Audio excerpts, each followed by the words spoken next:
महाराष्ट्रातील राज्यसभेच्या 7ही जागा बिनविरोध. मवियाकडून अखेर शरद पवारांना संधी.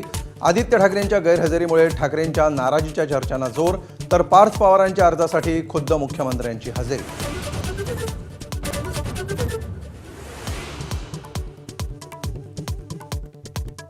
शिंदेंच्या शिवसेनेकडून लाडक्या बहिणीला राज्यसभेवर संधी.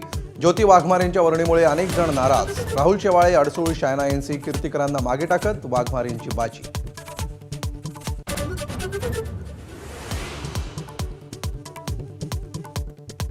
अजित पवारांच्या अपघाती निधनाबाबत खुद्द दादांचं कुटुंबही साशंक.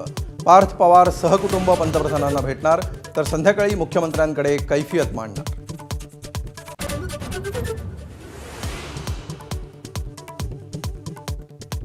बहुप्रतीक्षित धर्मांतर विरोधी कायद्याला अखेर राज्य मंत्रिमंडळाची मंजुरी.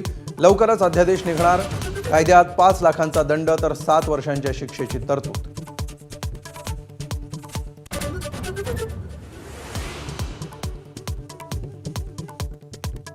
देशाच्या जीडीपीमध्ये महाराष्ट्राचा सर्वाधिक वाटा, तर परकीय गुंतवणुकीत 31% वाट्यासह महाराष्ट्रात अग्रस्थानी.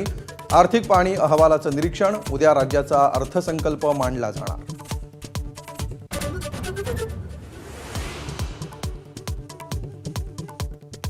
इराण विरुद्ध अमेरिकेतील मृतांचा आकडा 1400वर.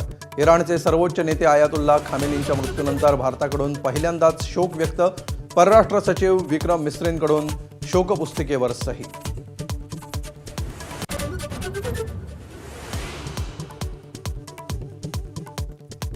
क्रिकेटचा देव सचिन तेंडुलकरचा मुलगा अर्जुन आणि सानिया चंडोक विवाह बंधनात. मुंबईच्या सोहळ्यासाठी राजकीय दिग्गजांपासून सेलिब्रिटी आणि उद्योगपतींची मांदियाळी.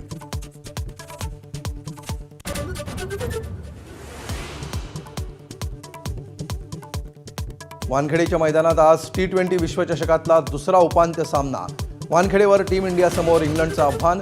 नाणेफेक जिंकून इंग्लंडचं भारताला फलंदाजीचं आमंत्रण.